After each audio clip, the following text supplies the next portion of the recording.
আসসালামু আলাইকুম, কেমন আছেন সবাই? আশা করি সবাই ভালো আছেন। আলহামদুলিল্লাহ, আমিও ভালো আছি। গতকালকে রাতে বৃষ্টি হয়েছে, তেমন বৃষ্টি হয় নাই, হালকার উপর ঝাপসা এরকম বৃষ্টি হয়েছে। মানে 2026 সালে এই প্রথম আমাদের ভাঙ্গাতে বৃষ্টি। কিন্তু আজকে সকাল থেকে এরকম রোদ উঠতেছে না, মাঝে মাঝে একটু একটু রোদের দেখা যাইতেছে। আর হচ্ছে বাতাস, এত মানে ঠান্ডা বাতাস আসতেছে, যেহেতু গরমের সময় এখন ওই ঠান্ডা বাতাস ভালোই লাগতেছে। এই জানালার কাছে আমি দাঁড়াইছি, মানে আস্তে আস্তে না, জোরে জোরেই বাতাসগুলো আসতেছে। আর আমি ভাবতেছি যদি আমরা দোতলায় না থেকে তিনতলা চারতলায় থাকতাম, তাহলে মনে হয় আরও বাতাস লাগতো। হয়তো বাতাস ক্ষণিকের জন্য লাগলেও কিন্তু দোতলাটায় 5তলা 6তলা বিল্ডিং হলে দোতলা 3তলায় থাকতেই শান্তি।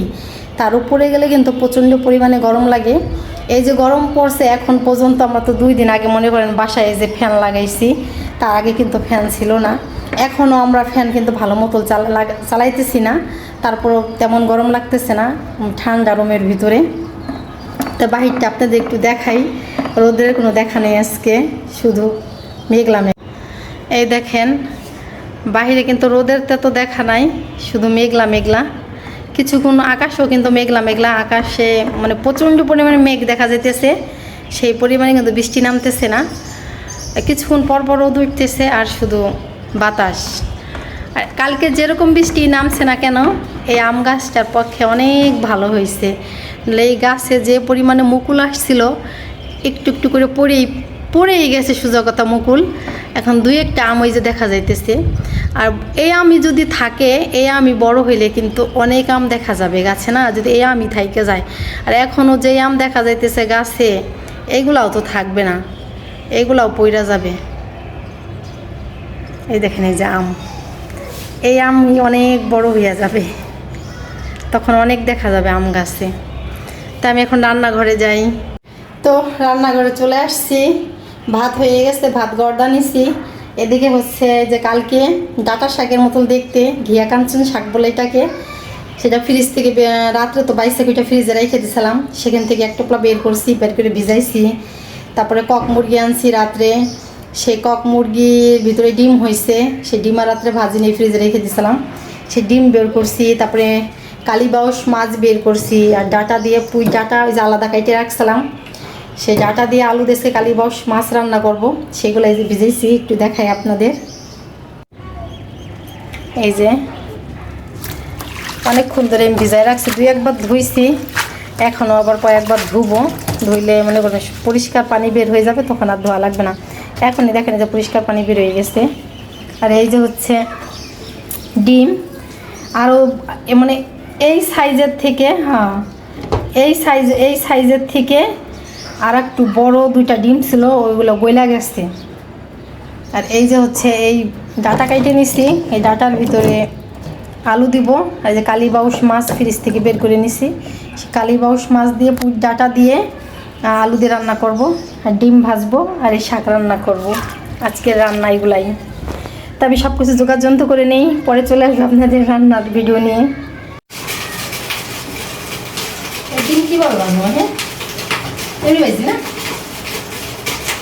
ওই ছোটগুলো এরকমই ভাইজে ফেলাও। উপরে তো ঠিক আছে, এই সব বাঁচবো নাকি খুলে ভাজা সব বাজে পরে খুলে পরে খাওয়া যাবে, তাই না? কত খুলে যাবে, আগে তো ধুইছি গতকাল রাতে, এখন আর ধুই নেই মাইয়া।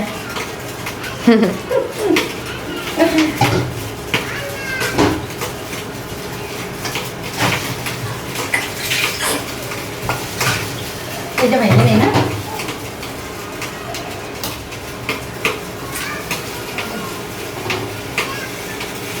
অনেক বড় একটা ডিম ওইটা। অনেক বড় একটা ডিম আছে।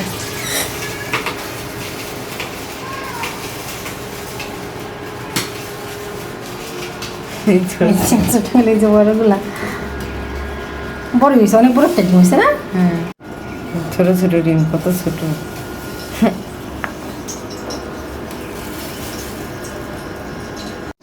দেখেন আমার মেয়ের কাণ্ড, দেখেন কি করতেছে।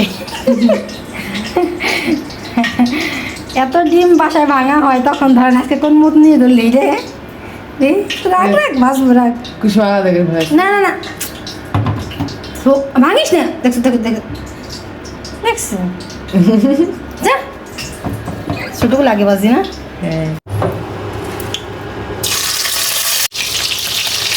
দেখে চিমটন ভাঙে দেই নেই ফাইটে বুঝে ভাঙে যেতে পারছেন খুন্তি দেই ভাঙে দেই বাবা হয় না কেন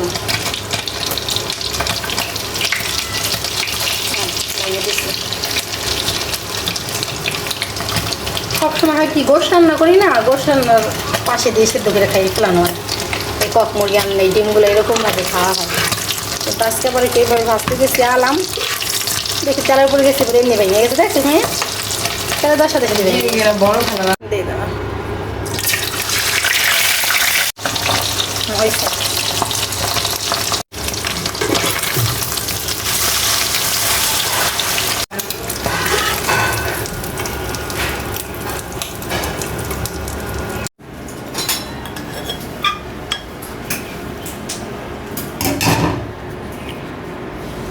ভাইয়া নিয়ে যা টেবিলে নিয়ে রাখ। আমি যে সময় শাক কড়াইতে দিছি না, কড়াই একেবারে ভর্তি হয়ে গেছিলো শাকে, সেই মাপে আমি লবণ দিছি কিন্তু এত বইলা যে অল্প একটু হয়ে যাবে এটা তো আমি বুঝতে পারিনি। শাকে মনে হয় লবণ বেশি হয়ে যাবে, 100% শাকে লবণ বেশি হয়ে যাবে। আর শাকটা এত ভালো দেখেন এখন বইলা মোমের মতো হয়ে গেছে, অল্প একটু হয়ে গেছে।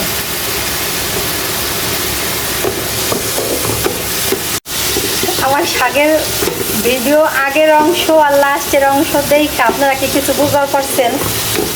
হ্যাঁ বলেন তো, শাকে আগে কি মিসিং ছিল? মিসিং ছিল হচ্ছে পেঁয়াজ মরিচ। কথা বলতে বলতে আমার শাকে পেঁয়াজ মরিচ দিতে আমি ভুলে গেছি।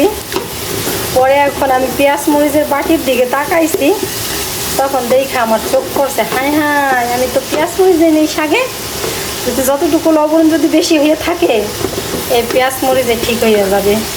পেঁয়াজটা একটু বেশি করে দিয়ে দিলাম।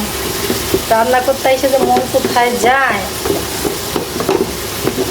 এরকম তো কখনো হয় না, আজকে এরকম হলো কেন?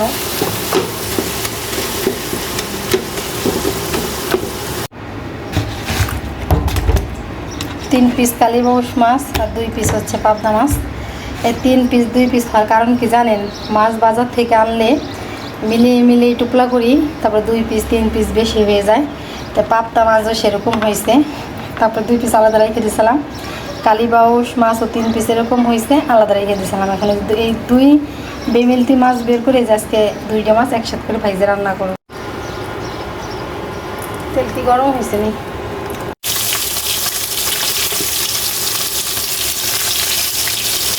মাছ ভাজায় হলুদটা একটু কম হয়ে গেছে, মাছ দেখে এগুলো হইতেছে মাছ ভাজা হলুদ কম হয়ে গেছে, সমস্যা না, তরকারি তো মিক্স হয়ে যাবে।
কষানোর জন্য পানি দিয়ে ঢাইতে রেখে গেছিলাম, তাই এসে দেখি অনেকটাই পানি টাইমে গেছে, আর একটু কষাই তারপরে জলের পানি দিয়ে দিই।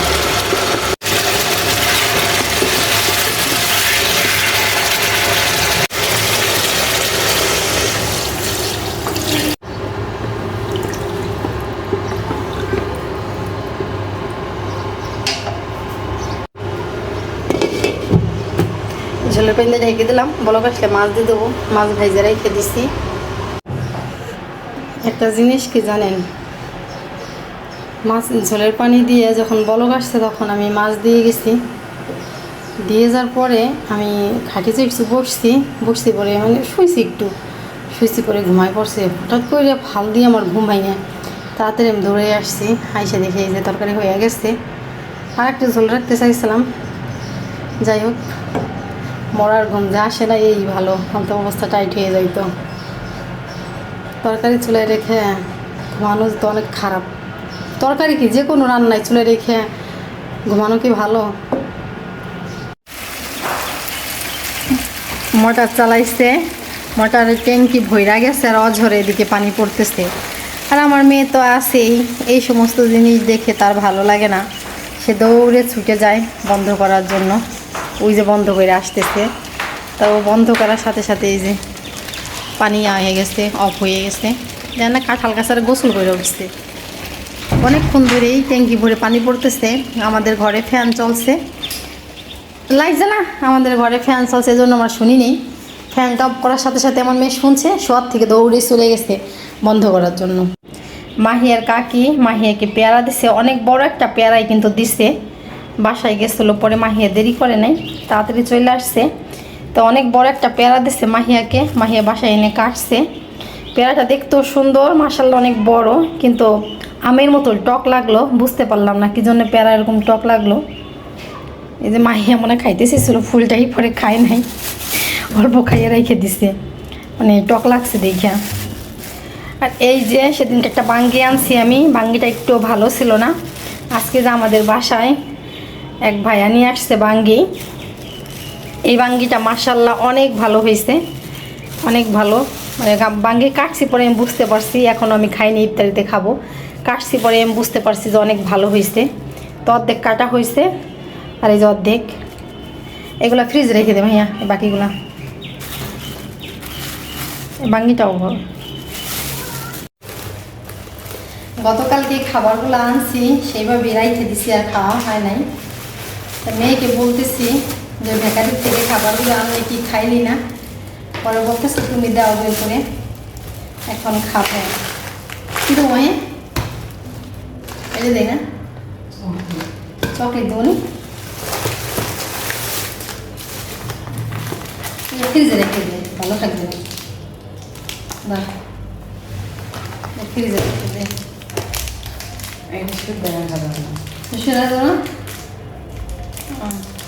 তা একটা মেয়ের জন্য বের করে রাখলাম, আর বাকিগুলো ফ্রিজে রেখে দিলাম।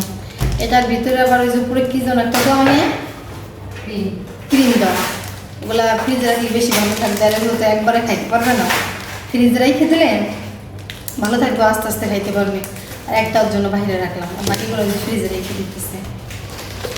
আর এই যে আমি একটা বিড়ি খাই,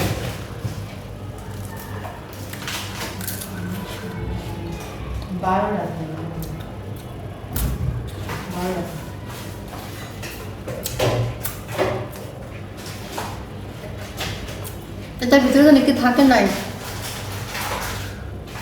ফাঁকা।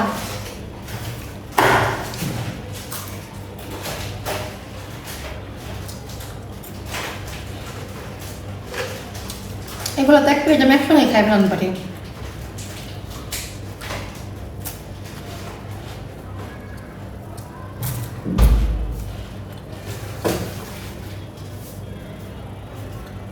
একটি এটা আমি একবারই খাই রান পারি, খাও।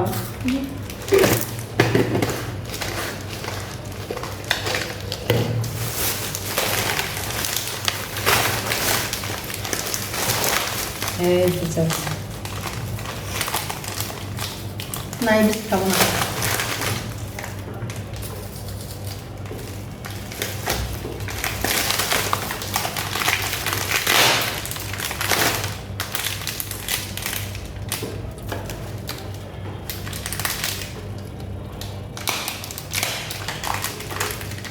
কেমন আনছো? না সে আগের বলে দিচ্ছি, কিউট কিউট কেক, এগুলো আমার এটা আমার এক গালি চলে যাবে।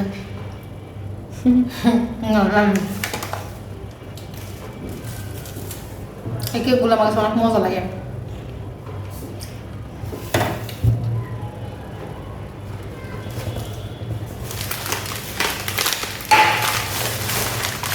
কেক খাবি? না বিস্কিট? না তাহলে কি খাবি?